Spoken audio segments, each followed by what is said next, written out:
Go ready, everybody. Hello. It's me again, Ari Grab.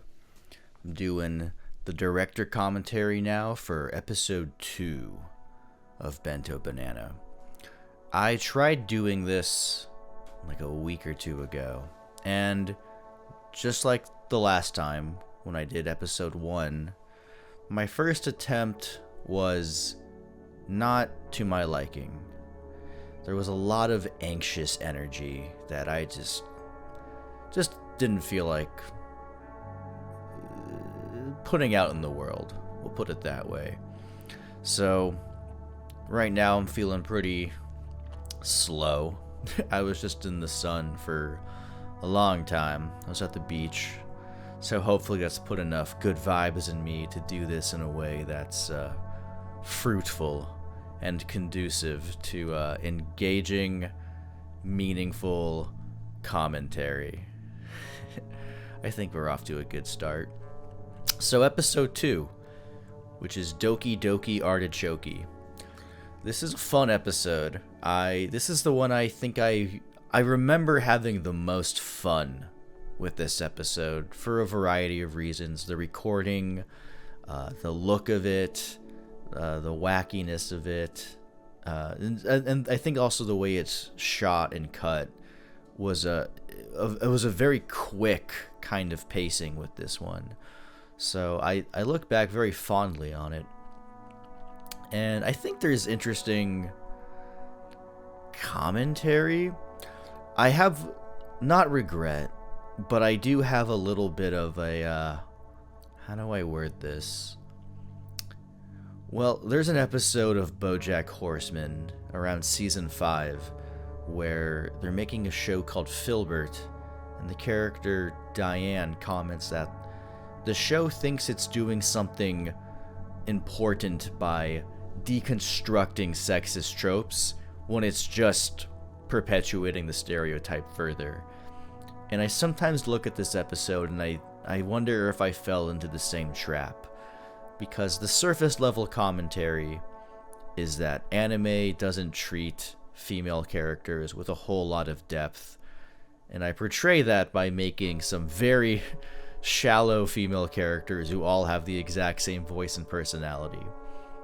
And I do think it's funny, but I am a firm believer in that you have to go past just doing the trope in order to add any kind of commentary to it. So, as some kind of huge feminist statement, I think this episode fails. I don't think it even passes the Bechdel test. No, it certainly doesn't. So, it's but I do think it's really funny, and I also do think it's interesting. I think there's a lot to be said about more of the lore of this world, and more about just where I was in my life. Which, let's get to that. Before I just dive into, each shot and break things down, I want to talk a little bit about what inspired it. And to me, the most standout thing goes back to college, when a couple friends of mine were in a class that I was the teacher assistant for, the TA for. It was a fiction class, and the main project being to make a fiction film by the end of the semester. And their film was a homage, a tribute, not a parody. It was, I don't even know if those words are right. They were just making a live action anime, more or less. Specifically a high school live action. I guess it wouldn't be an anime, but it certainly had all the visual motifs and, of course, the narrative motifs of a high school anime. And I was their TA for this class, and I cringe as I tell you this, but I remember my advice for them when I read the script was, actually, let me back up a little bit.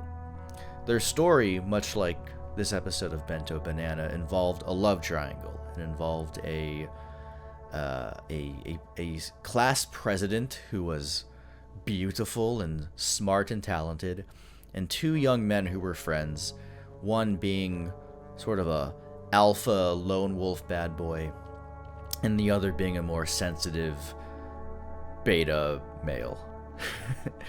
And I certainly did back then, and I guess still do now, relate more to that more sensitive beta male character, and grew up with a lot of media that catered to that narrative, where those kind of guys, I mean, you know, they gotta end up with the girl at the end, right?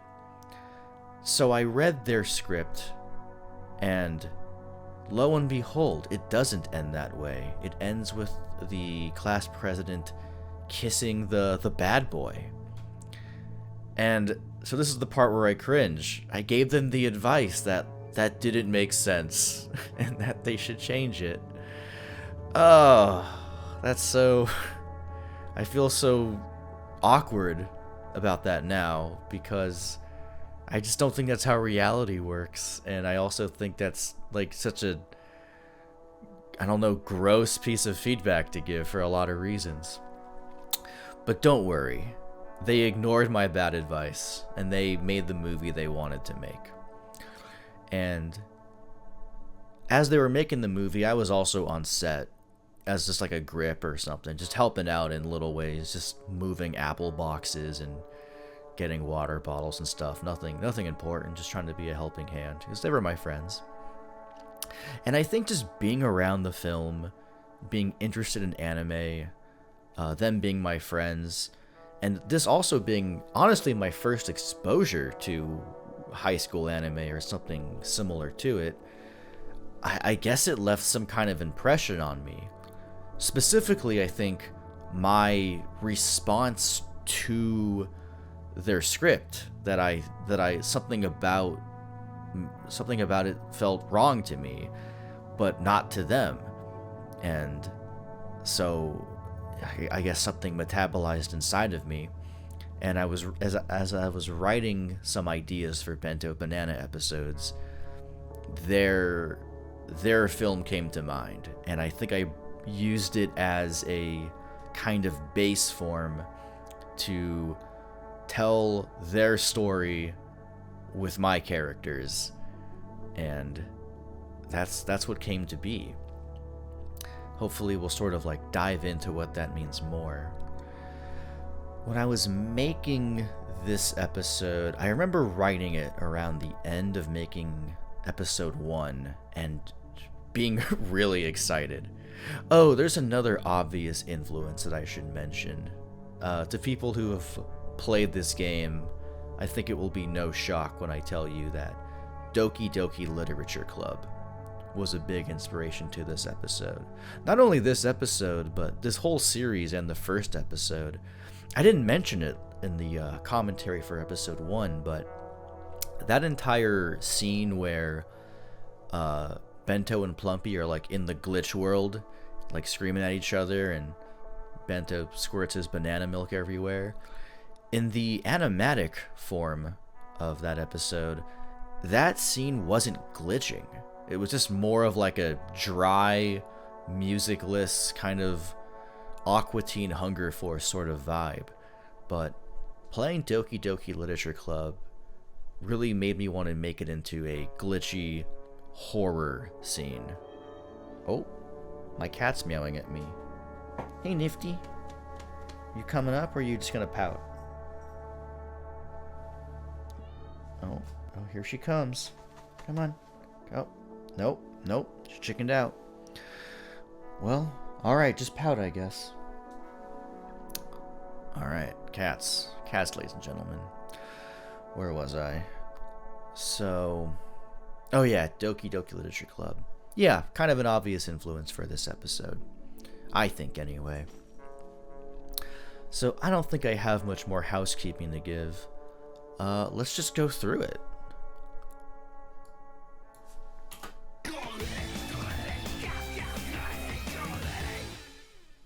Man, why do we even get homework? I just want to play on the computer and eat my parents' food. Wait. Alright, so I just want to say that I wrote that line, and I really, really like that line. And I don't know if, no one's ever quoted it at me or anything, so I don't know if it gets the praise that I think it deserves. But I think it's gold, and I just want to call it out. There's something, I think I like it because it feels to me like the most obvious bad dialogue that an out-of-touch 40-year-old man who's disinterested in children would write as dialogue for something high schoolers would say to each other. I'm going to play it back again. Come on. Man, why do we even get homework? I just want to play on the computer and eat my parents' food. I think it's the play on the computer and eat my parents' food is what... Yeah. I'm funny. Do we go to high school? I thought we fought villains or something. Do you know who you're asking to the harvest ball? Better find someone soon or they'll all be taken. Aren't we adults, right? Are we? How old are we? This dialogue, I think, really gets at the heart of what these two characters are. One character who is just going along with the base reality, and another character who is constantly questioning it and not understanding it and needs to know because his confusion is hurting him. I remember my younger cousin saw this episode and pretty much asked me the same questions Plumpy's asking. He was like, why are they in school now? And it's a good question. And I don't know if it's directly answered in the series, so I'll shed a little bit of light, but the idea is that they're part of a program, an AI program that's been sort of tampered with, that's just doing whatever it can to get as much engagement and to be as likable as possible. And so for whatever reason, being a high school anime just seemed in this moment to be the most fruitful way to get audiences' attention. And following these specific tropes to a T was the key to that. But Plumpy doesn't do that at all in this episode, and so things start to break apart. Aren't we adults, right? Are we? How old are we? God, third-year class president, Ray? Who? She's the most popular girl at school. Let's talk about Teruko Nakajima, the voice of President Ray. I had never met Teruko prior to recording the audio for President Ray, but I had seen her performing at the Upright Citizens Brigade and just a bunch of indie comedy spaces around LA, and just thought she was so fucking funny, and I was just a fan.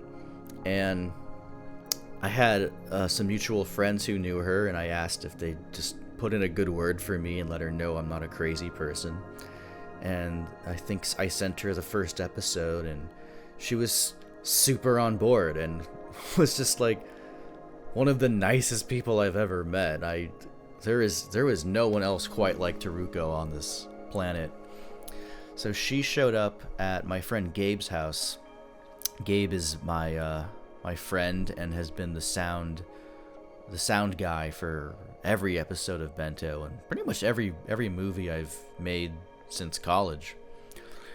And so she showed up at his house where we recorded, her and me and Rocky, and we just had a lot of fun. We were all doing improv at the time, so we started just doing some improv exercises to get warmed up and into the flow of things. And a good chunk, not a huge amount, but a good chunk of the dialogue in this episode is improvised. There's one particular scene that I'll point out when it happens, but yeah, she was just a real delight to get to play with in this world, and I think she killed it. Oh, but what would she see in a first year? Like me. Are you listening? I don't think we go to school. That's third-year class President Ray. Don't you know? She goes after the bad boy times. So, this character, I credit him as Expo Lemon in all the credit sequences, which for me is short for Exposition Lemon. This character actually came as a response to some feedback from my friend Kevin of the Thought Cops podcast, who mentioned to me that he read the script and liked it and gave me some really good feedback. And in that feedback, he mentioned how oftentimes in high school anime, there is a character that exists much like in shonen anime who's just kind of there to like explain the plot more or less, you know, especially for those just coming in or don't understand things. And I thought that was fun, so I created this character, Expo Lemon. Although my friend Matt, and cleanup artist on episode 4, called him Swirly Glasses Otaku Lemon, and that's also a pretty good name for him. I'm debating calling him that from now on. He is also voiced by me.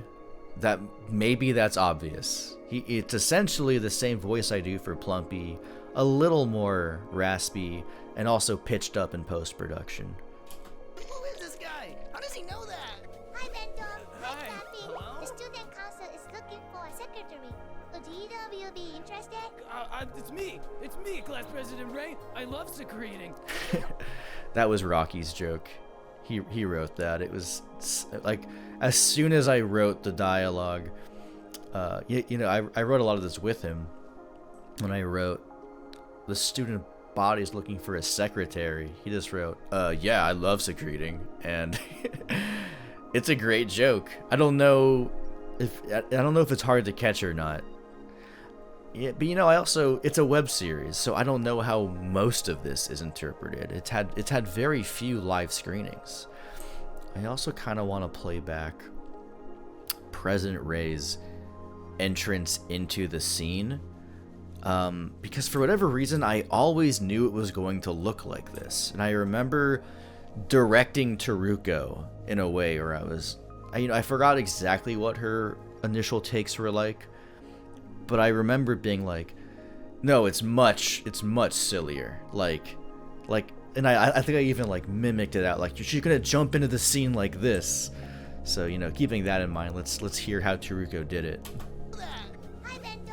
Hi. Cappy. The student council is looking for a secretary. Yeah, it's fun. It's Would either of you be bouncy. interested? It's me, Class President Ray. I love secreting. What the hell are we doing here? We don't know these kids, Bento. Look, Grumpy, you think being a loner makes you special, but it just makes you alone. Do we know each other? Yeah, Plumpy's the worst. Hey, fuck you. No, I'm But sorry. you should be honest to yourself and open your heart. Yeah, Plumpy, open your heart. Yeah, that was all improvised. Oh wait, you know what? Even more of it is. I think everything from. All right, I'll stop it when there's no more improv. I think everything from this point is improvised. I'm But sorry. you should be honest to yourself and open your heart. Yeah, Plumpy, open your heart. I'm sorry. I don't know what's wrong with me. I think I'm sick. Oh, maybe Uh-oh. I can get you a car and you can sleep inside of my car. Sorry about that. Plumpy, stop thinking with your brain. Start thinking with your heart. I'll go to your car, Class President Ray. Forget it, Grumpy. I only asked you because I felt bad for you. Not because I like you, so don't get the wrong idea. What? Yeah. Actually, sorry, I got distracted by that media offline thing. Ray's last line wasn't improvised, but everything else was. It's my favorite joke in the series, is particularly Bento saying, "Stop thinking with your brain and start thinking with your heart. I'll go to your car, Class President Ray." Something of note too is that this episode has a lot of, well, not a lot. It has a perfect amount actually. 3. It has 3 jokes of Bento, you know, talking about or displaying his heart in a way that more symbolically is about his dick or his libido. I'll point them out when they happen, but that's the first one. I also wanted to just, I don't know, highlight a visual gag I really like, which was it goes by kind of fast, but this right here, when Bento puts his arm around Ray's shoulder, she looks at it and just goes, "Nah, dude," and and Bento just looks so sad. There's a theme in my head going on, and you know, for those who saw the episode 1 commentary for this episode, you might recall me talking about Bento being a part of me, more or less, that's fixated on fantasy and, you know, getting attention and being a hero, and kind of a metaphor of repressed adolescence. And you know, whereas Plumpy is more analytical and wants to understand everything around him, he is more of a you know, clearly he's more of an adult than Bento. And if we also look at just like these characters as psychosexual avatars of me, more or less, there's something I find interesting that, of course, Ray would be interested in Plumpy because he's the more fleshed out adult. I don't know exactly what I'm trying to point there, but something about that strikes me as interesting. Maybe it'll come to me more later on. Now let's go back to where we were. Go to your car, Class President Ray. Forget it, Plumpy. I only asked you because I felt bad for you. Not because I like you, so don't get the wrong idea. Big tsundere energy. What? I see you there, looking at us, like a stray wolf away from its pack. What the fuck? This never happened. I've been seeing you from the window, and I think you are the most beautiful, cutest, and sexiest man alive. All that was improvised by Teruko, and I'm so happy that I got that because when I put the animatic together, you know, initially it was just the lines, you know, what is it, like, you know, from a stray wolf from his pack, you know, that whole part. Then I was like, oh no, I don't have enough monologue to get to the essential shot of buff Plumpy. This shot honestly terrifies me. But yeah, Teruko just improvised that, and it's really funny. Just hearing her say, oh yeah, she said, I haven't seen you from the window, and that, you know, that wasn't in the, you know, in the script or anything, but she said that for some reason, and so I boarded it, and we got this great shot of her in the window. Most beautiful, cutest, and sexiest man alive. Another thing about Teruko is that her humor is so naughty. She loves to do a lot of sex jokes, and so yeah, there's actually an unfortunate amount of unused material of Teruko just saying some nasty stuff. Some of it's actually in the background. Maybe I'll point it out. But yeah, her saying, I think you are the cutest and sexiest man alive, that's very Teruko. I know you are always alone. What is she doing? But What is she you doing? need to be Plumpy.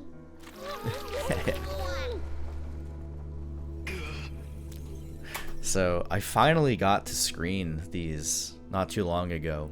It was my first time showing, you know, any of them in a theater, and when this this shot happened of Bento saying "Guh," it got a big laugh, and that made me really happy because I've always been very happy with that part. It's just so cliche, and yeah, people like it. I guess I'm just patting myself on the back here. That's it. You can look at some of this Evangelion ass script that I made. I don't remember. I think I just copied a script somewhere else and just wrote a bunch of Bento-y things in there. Like there's Baka, Nani, Doki Doki. I barely know any JavaScript. I just know, like, you know, the equivalent of like a 2-year-old saying some words. Why is the eggplant still rejecting its base reality? It's should be working. The Doki Doki procedural algorithm is running through his charactering, but he's still rejecting the reality and the love interest. Alright, this is a cool shot, because I don't know, to me I think that this starts to explain some lore. Maybe not clear enough, but I think this is the best way I could depict what this company is doing, which is we have the rigs of the characters. Oh, by the way, first real quick, I use a software called Toon Boom Harmony. I really like it. And in Toon Boom Harmony, there's a display called the node view, and you know, if you ever look at it, it's not what you would think 2D animation looks like. It just has just a bunch of different nodes being plugged into each other. Basically just like colored spaghetti that's sort of layering things and creating hierarchies and just doing all this stuff to modulate the drawings. It's hard to explain, but the point is I became fascinated with the node view. I think it's a wonderful way of working in 2D animation. And so that interface kind of made its way into the way I designed their interface, where what we're seeing is, for Plumpy for instance, there's his rig. It's, you know, the node, the big node that says Plumpy version 2.80.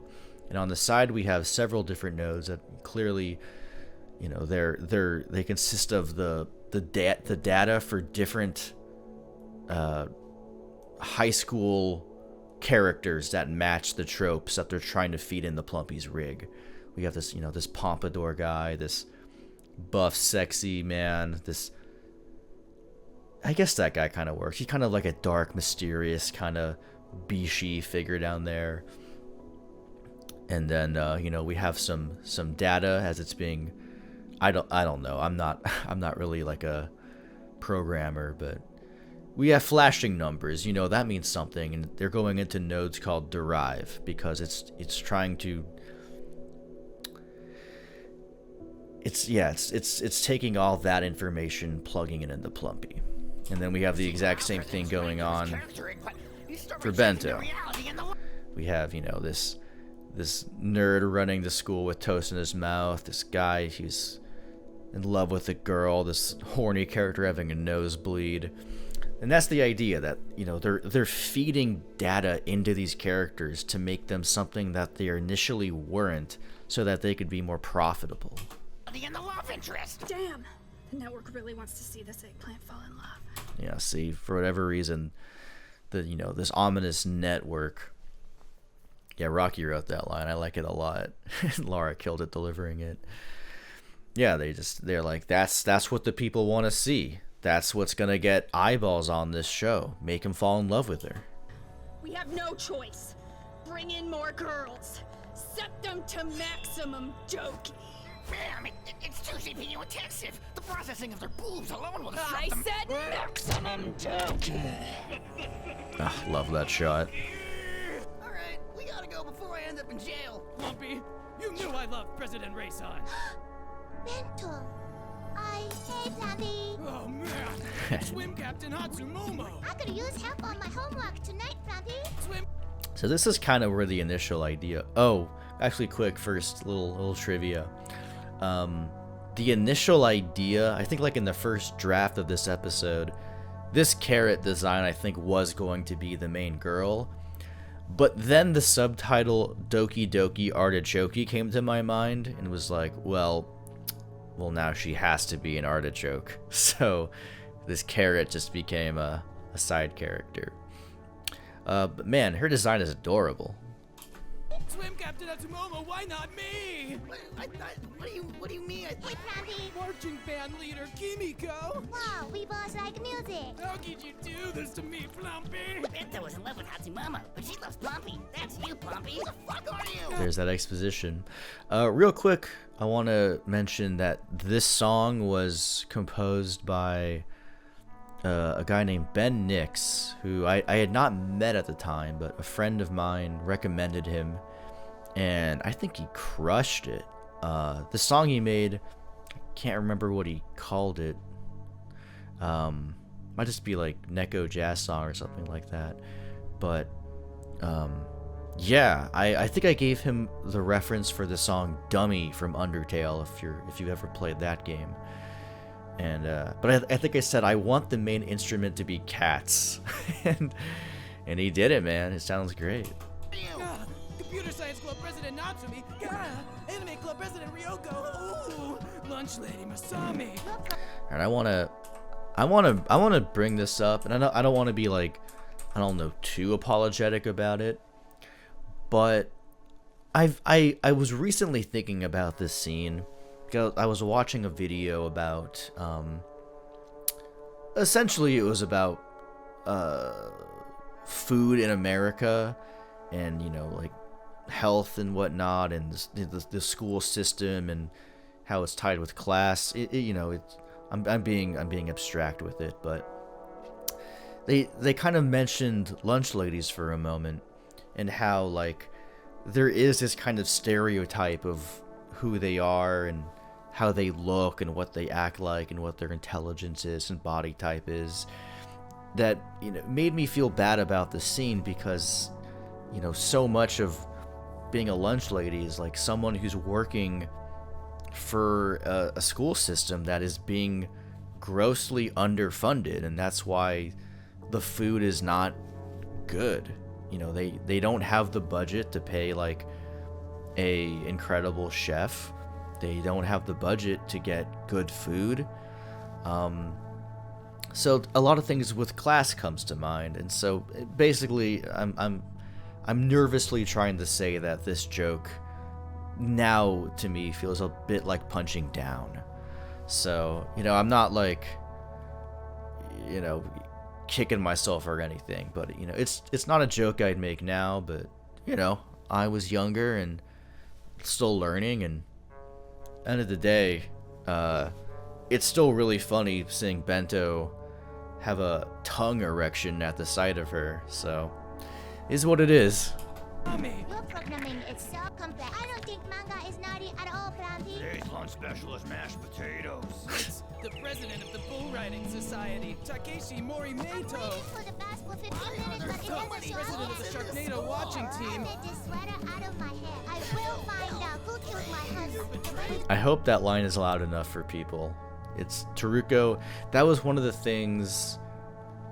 It was kind of improvised. It was more like me and Rocky found some kind of like AI script generator that was prompted to just sort of generate I guess like dialogue that you would hear in a romance or a thriller novel. And so we just got a bunch of those generated and made a list of them for Teruko to read so that I could pepper them throughout the cartoon. And one of them was I will find out who killed my husband. And every time Teruko says it in this cartoon, it just gets me. I will find out who killed my husband. You knew I loved Rei, Hatsumomo, Kimiko, Natsumi, Ryoko, and Masami.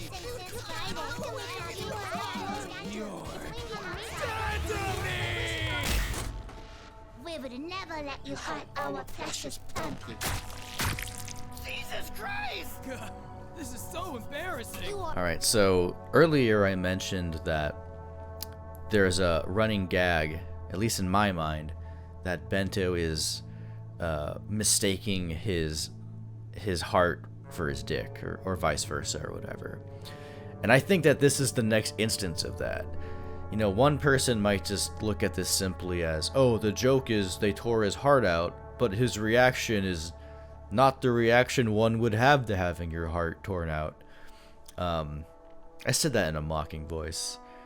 I guess a part of me doesn't love the idea of randomness as what's funny about something. I think there's always something a little bit deeper if you look. Maybe not always, actually. But for me, I think like this kind of reaction it's almost more like they pantsed him. It's like they're looking at his little dick and he's going, oh no, I can't believe you all saw this. This is so embarrassing. You are not. Yeah, and a pupper. Yeah, you are fucking not pupper. We only. Me and Rocky and Teruko after we finished this episode, we made a improv group called Nerd Pervert. We had a lot of fun. We only love Plumpy. I love you. I want to be inside of Plumpy. I want to be with Plumpy. Okay, so earlier I mentioned that Taruko improvised a lot of dialogue, and that her sense of humor is pretty sexy.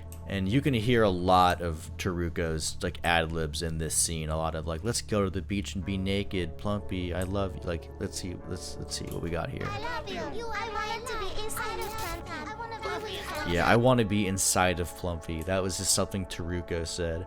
I didn't use it in this episode because I don't like to reference real life properties, but I remember her saying, "Hey Plumpy, let's go Netflix and chill."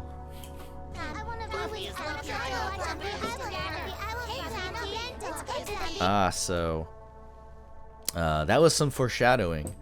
It's quick, but the Expo Lemon says Plumpy is the creator.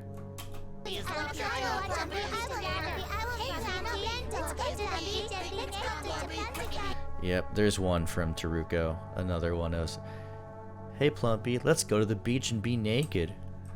I wanted to show you everything. That was also an improvised line. Plumpy, where you go? All right, ladies. Oh yeah. So that's the third instinct that's the third beat, the third joke that Bento's heart is his dick, and he really liked that. He really liked it being squeezed and squishy like that. Another thing about this scene that it's another thing I'm glad I changed, which was I think the initial in the animatic when Plumpy runs away, Bento says, "Oh, I guess he's gay," and I think like there was something that felt funny about it when it was written, but when it was recorded, we lost it. I think, you know, I don't think there was anything malicious about that idea. It was more just that like Bento is dumb. Like he would think like, how could you not like this? But you know, it just didn't feel like it was working or my place to make that kind of joke. So it got cut, and I'm happier for it. There you go. All right, ladies. Yeah, it just flows better that way. Oh yeah. All right, and that's Doki Doki Artichoke. Oh, I made this. Anything else worth noting here? Oh yeah, John Fio. He did the other, you know, this song that's playing right now. This cute little cat. Yeah, I have 2 cat songs in this. Yeah, and then the first song that's playing in the hallway, he named it Brown Bento Bag. That's cute. I remember if anyone's curious, the temp track for the first scene was a song. Oh, what's it called? I think it's called Lilo, or something like that. Lilo by Anamanaguchi. It's a really like cool, downbeat, kind of chiptune-y song. It's real cute. Oh, he called it Wonk Jazz. I was way off.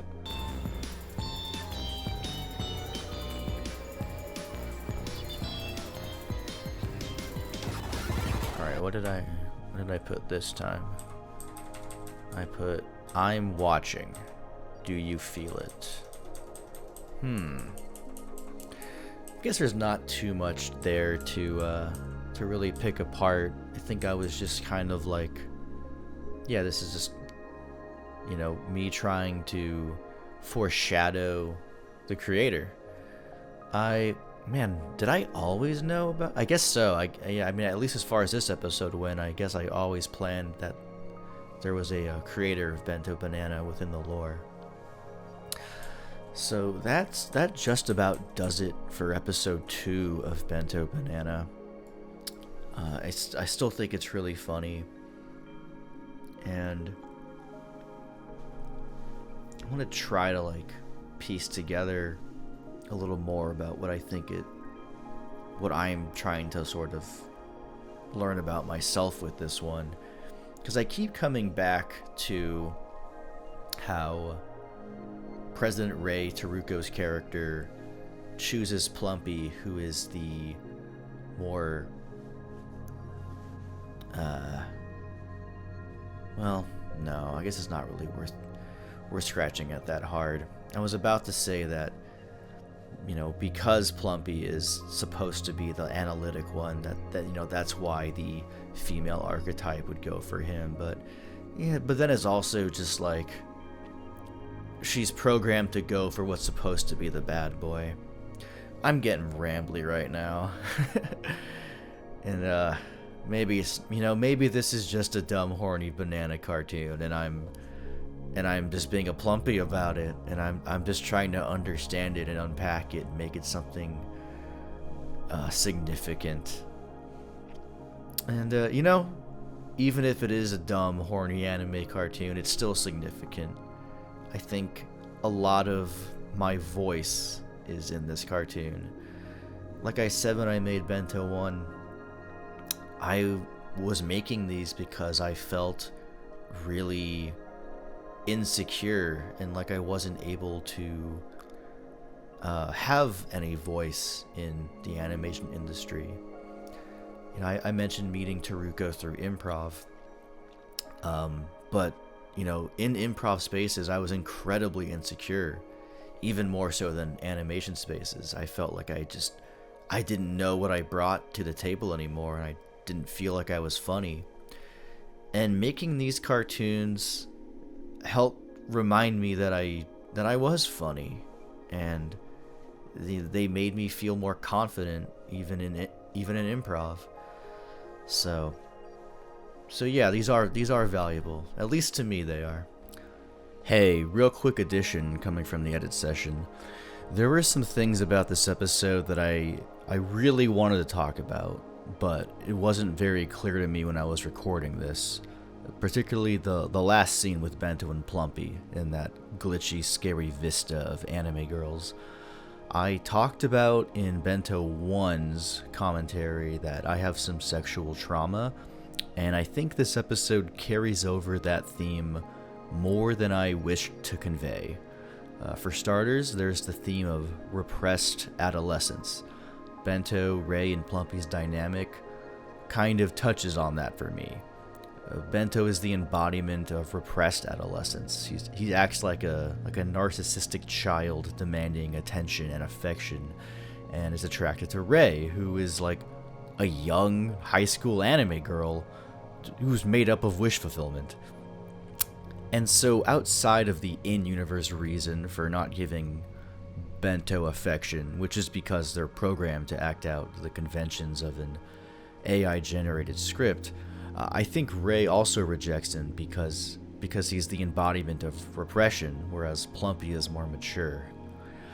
There's this form of therapy I really like called IFS, Internal Family System, that essentially asserts that your entity is not a single mind, but rather a collection of different parts that interact with each other within their own system like a family would, whether that family be functional or dysfunctional.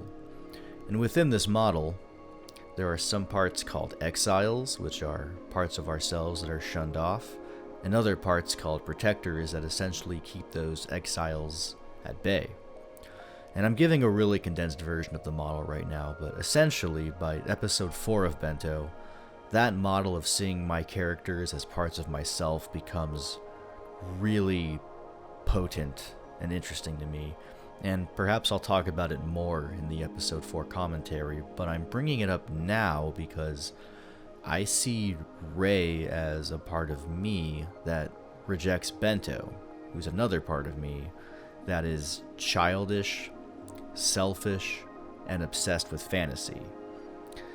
And then, like at the end of episode 1, that sexual trauma, it resurfaces out from the depths in the form of this glitchy mess, and sex is then presented in this way that's terrifying. And within the IFS framework, I consider Bento a protector part of me, whose job it is to distract me from trauma by being submerged in fantasy, which is why even when everything is distorting and his heart is ripped out from him, he doesn't respond normally.